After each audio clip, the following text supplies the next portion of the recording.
Hey Newport, hey world, my name's Chris Funk, and with me is Billy Strings. Howdy. Thank you for joining us here at the Newport Folk Festival. It is your second time playing here? Right, yeah, we were here 2 years ago. Awesome, and you're going to play 2 sets when this is all said and done. Right, yeah, we did the Doc Watson set yesterday, and tonight we're going to play our music. Amazing.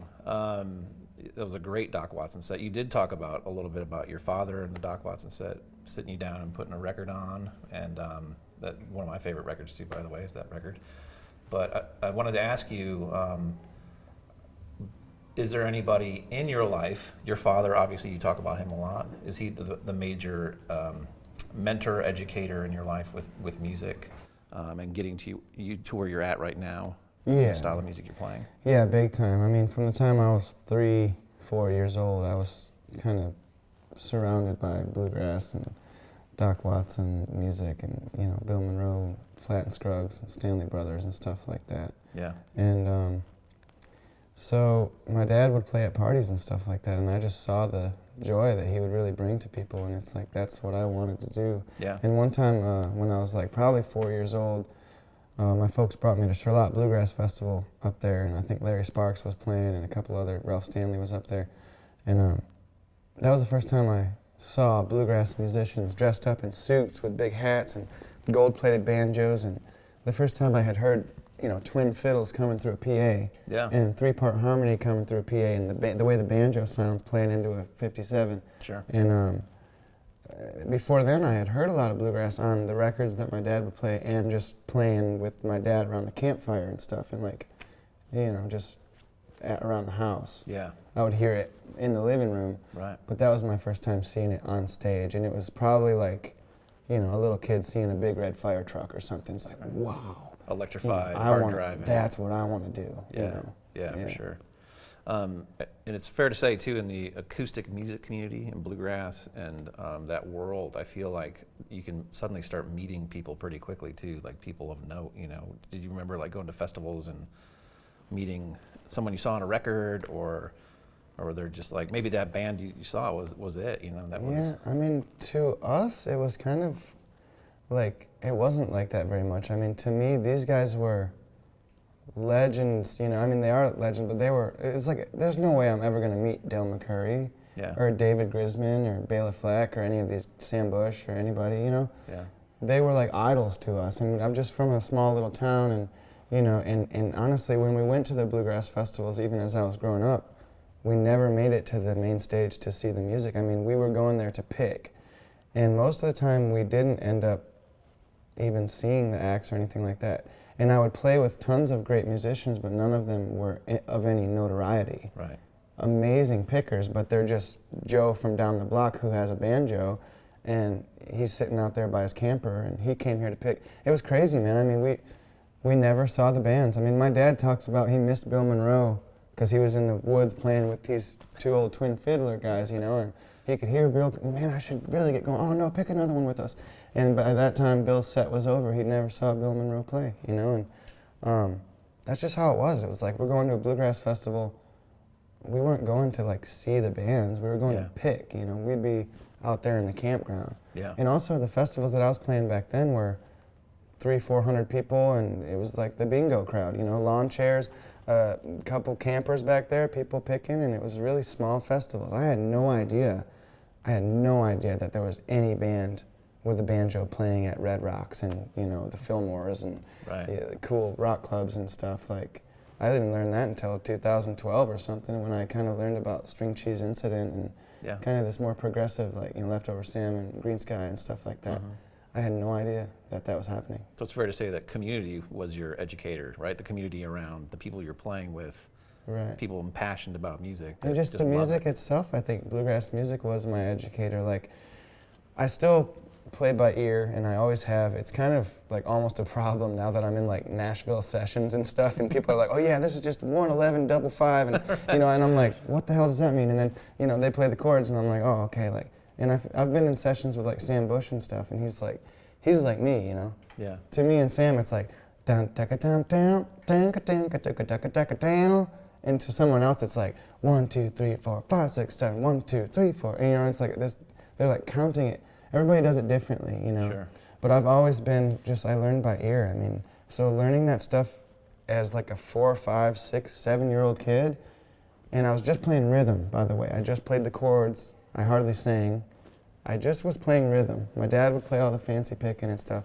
So for the first 5, 6 years of, playing music, maybe even first 10 years of playing music, I didn't play a single solo at all. It was just strictly playing rhythm and listening.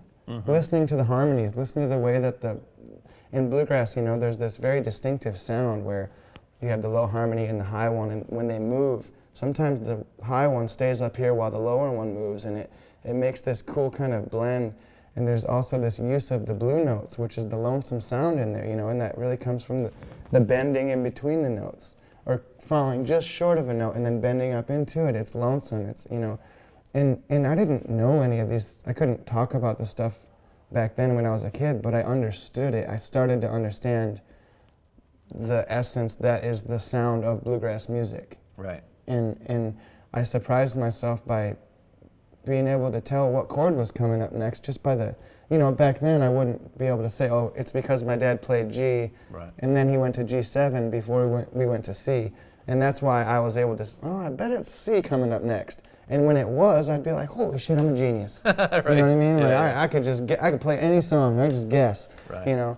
But it really was just the sounds, and I still play music that way. Yeah. I don't have any theoretical knowledge, very little right. about stuff. And some of my bandmates like Billy Feeling, he went to Berkeley and stuff. They know a little bit more about, oh yeah, well that's just the 7th or whatever, that's just a 9th, or this is that, or that's just this weird F sharp diminished chord. I'm like, man, I can't do all that stuff. I don't, But you can, because you've immersed yourself in it, right? So I can do it by sound, but I can't do it by name. Sure. And that's but you get there. That's really bluegrass, you know what I mean? For instance, when we were playing back then, we didn't tune to 440. Nobody had a tuner. Right. We just would tune to each other. Right. It'd be like, hey, play a G chord. And I'd tune, and we'd get the instruments all in sync with each other. Who knows where we actually were? Right. But as long as the instruments were ringing together, a lot of those old bluegrass recordings, you wonder, because you try to play along with them and they're a little bit sharp or they're a little bit flat, you wonder, is it because of the tape? Yeah. Was it slowed down or sped up? Or were they just not even in tune? Were they just running old school? Del McCurry said that he would tune his guitar with a tuning fork, and then the rest of the band would tune to him, so they could get a 440 like that. Right. You know what I mean? Yeah. And So what was the first time you stepped out playing rhythm and then played a fiddle tune or a lead? Honestly, it happened first with electric guitar. I played bluegrass rhythm up until I was 11 years old, I think. For Christmas, my dad got me this little red Stratocaster and a little pig nose amp. Mm-hmm. And that's when I started really getting into, he was starting to show me Jimi Hendrix and Led Zeppelin, Black Sabbath. I remember specifically he showed me King Crimson and Yes and some more progressive stuff. But also, I'll never forget when he showed me Black Sabbath. It scared me. It was he had this big, awesome sound system, and he put that record on the first one. And it starts with the bell and the storm and what is this that stands before me?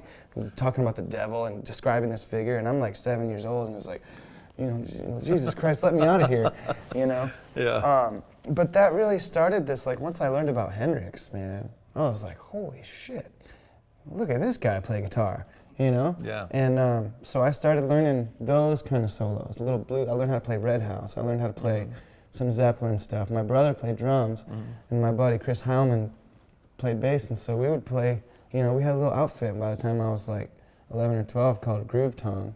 My brother on Groove Tongue, all right. Tongue, yeah. Reunion, please. Yeah. Man, God, last time we played was probably, who knows, probably 2001 or 2002, probably out at the dirt track at the racetrack. Yeah. But yeah, man, I started shredding like that, doing, blues solos and stuff, and trying to play like Hendrix, which was really fun. And then I went even deeper. Black Sabbath turned into Cryptopsy and Dying Fetus and, and crazy death metal stuff that I kind of got into. And I got into that music because bluegrass was how I learned how to play music and stuff, but I didn't necessarily go around telling everybody that I played bluegrass. When I was in middle school, 6th grade, 7th grade, I just wanted to play music with people that were my age and like into the same shit, like skateboarding, video games, or whatever. You know what I mean? Yeah. Getting drunk and you know, like not like old bingo crowd. Right. You know what I mean? So what made you I was return like to it? 13 years old. I want to play with like 70-year-old people. I want to play with like kids that are my age. Yeah. So then I started going to the only bands that were around was metal. You know, some of the kids were in these like metal bands, you know, like scene kids, black-haired girl pants and lip rings and you know what I mean, that whole scene. Yeah. And so I went to this little place to like see a show and it was terrible. I hated it. You know, I come from listening to Flat and Scruggs and Bill Monroe and stuff, and I walk in and these guys, and I'm just like, this is not music. Right. This is ridiculous. Why are these people even into this? Right. And I acquired a taste for it. Yeah. I really did. I acquired a deep love for it. I went to a couple more shows and I started going, all right, hold on. Now there's a groove here. Yeah. Oh, and these guys are really playing some fast, heavy stuff, you know? Right. The guitars are harmonized, you know? And the vocals is really hard for me to get behind at this point, but the music is starting to get me, almost like fast driving bluegrass, you know? All right, these guys are playing some intricate stuff, and it's random, and it's like, it's not normal music. It's not, okay, we've got a verse, chorus, bridge, chorus, and outro. No, it's like, the song is like 15 different parts, you know, and it's all just crazy, and it's like, this is cool. But then how'd you get back here to bluegrass then? You know, well, I played in metal bands for a little bit, and I played in like a little, you know, some electric stuff, and then it was my acoustic guitar that collected dust for a while. Yeah. I didn't play acoustic, you know, and around that time it was like a lot of crazy stuff was happening in my life with, you know, people that I loved and substance abuse, and my friends were, I was just kind of couch surfing and doing some crazy stuff, and I stole my mom's car. She had this Chevelle, and I was cruising down Hayes Road with like a bottle of vodka, riding shotgun, and I was like 16 years old. You know, I didn't have a license. I was wasted, and I was just seeing how fast I could get that Chevelle to go. And there's like cornfields on either side. We lived out in the country, and there's no cops out there or anything.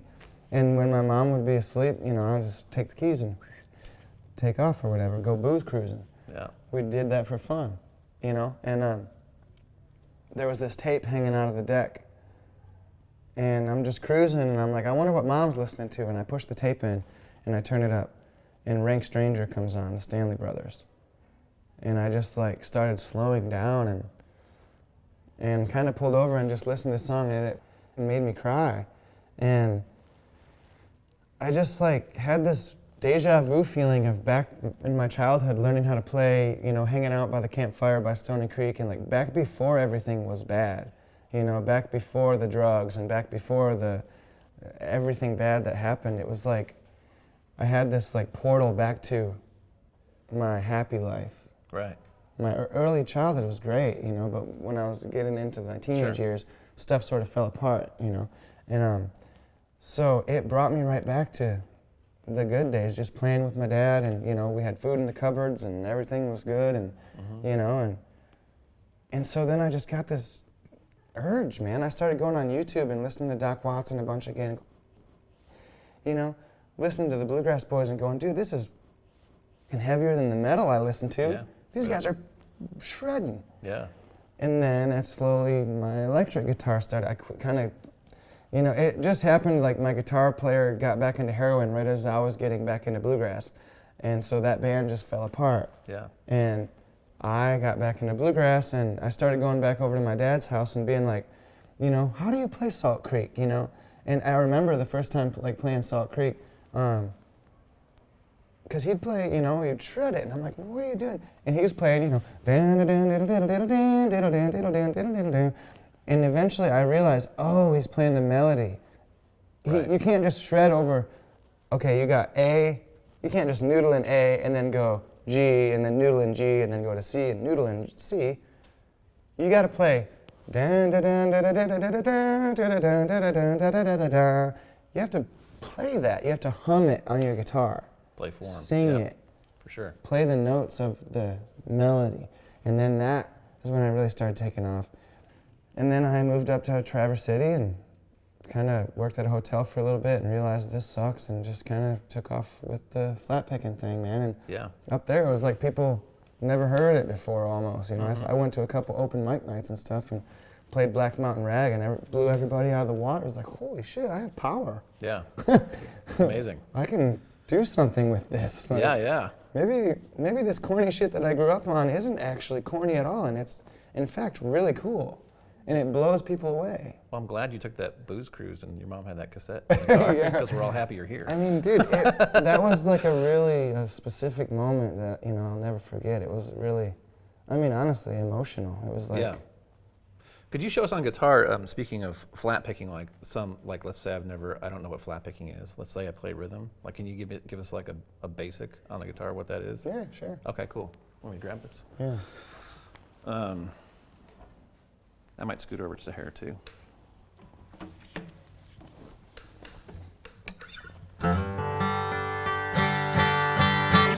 Like, you know, there's different versions of it too, but I guess I shouldn't go too in depth. When I was growing up, we didn't play that note. We just played that. Right. But I mean, a regular kind of bluegrass rhythm, I would kind of say.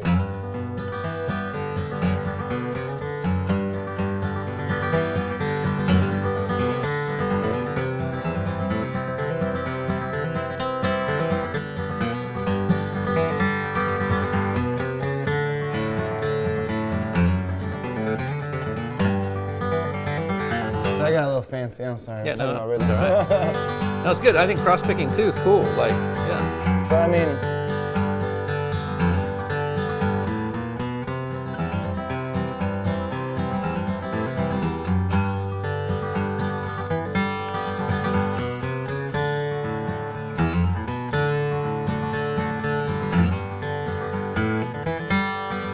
Yeah. So at its core, you're playing alternating bass notes, right? yeah, a lot You're of kind of like you're your own band, right?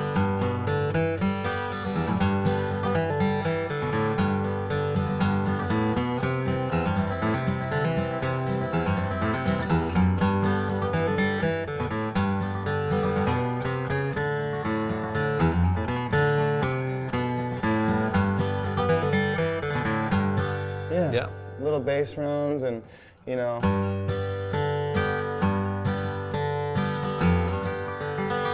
But I mean, you can get a little bit more intricate. I mean, it just depends on what you're playing. You know, if I was playing like a classic bluegrass song, I would never play that. You know, if I'm playing, my latest sun is sinking fast, my race is nearly run, my strongest trials now are past, my triumph has begun. Just that open B string sounds really good. Yeah. But if I was playing more like a little bit, like a more modern kind of Tony Rice kind of flavor, Yeah. you know? And that was something I noticed later on, like growing up earlier on, like I was saying, playing, nobody really played like that. It was, Yeah. and then when I went to a couple bluegrass festivals and stuff, that's when I started, you know, seeing people go like Tony Yeah. Rice stuff. Yeah. Because I wasn't really exposed to Tony Rice very much. It was more Doc Watson, you know, Yeah, sure. growing up. And then getting into the shred zone a little bit. So what I call cross picking, right? So people know what that is, which you're kind of doing that a lot. Like when you're playing lead lines, and I mean, at this point it's like in your subconscious, but when you think about it consciously and you unpack this for people watching this, in terms of the right hand, it's up and down picking for speed, somewhat. Yeah, definitely a lot of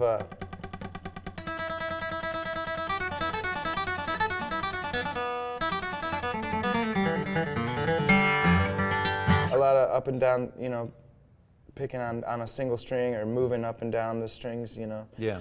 But yeah, cross picking is a really cool thing because like, it's almost like a banjo roll or something. And that I think of George Shuffler when I think of that, and the Stanley Brothers. You know, they'd sing like, It takes a worried man to sing a worried song.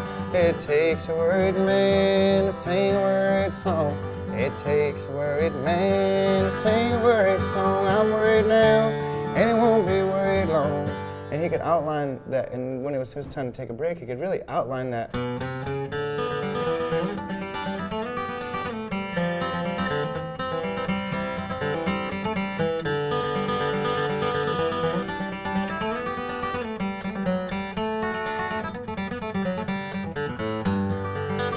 So yeah, a lot of the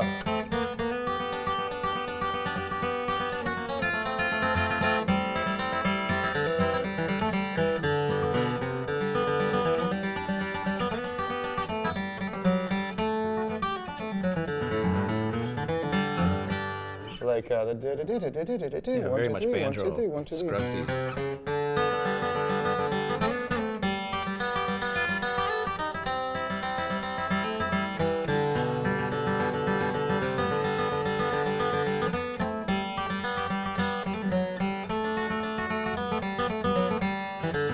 Yeah, very much in like the Norman Blake zone a little bit there Totally. too, right? Yeah. That's Norman Blake blew my mind when I was like, oh, he's flat picking and picking a melody at the same time. He's The kind of coolest the thing guy. is when you start getting into the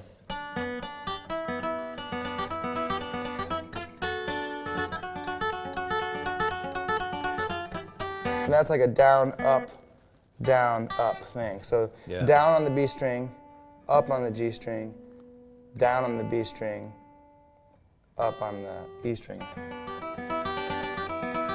You know, Doc Watson would play, let's see, like that's a really good example, like the way he would play Ragtime Annie.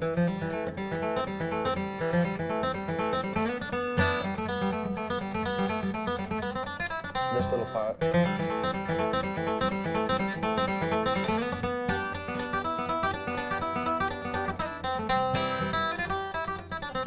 You know, that little. He'd also play, there's this really cool one called Sheep's in the Middle, and there's this part, but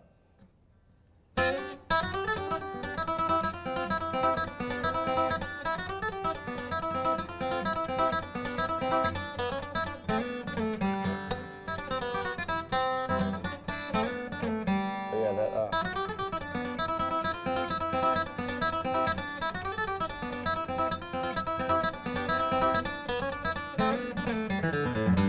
you know, you can hear the fiddle going.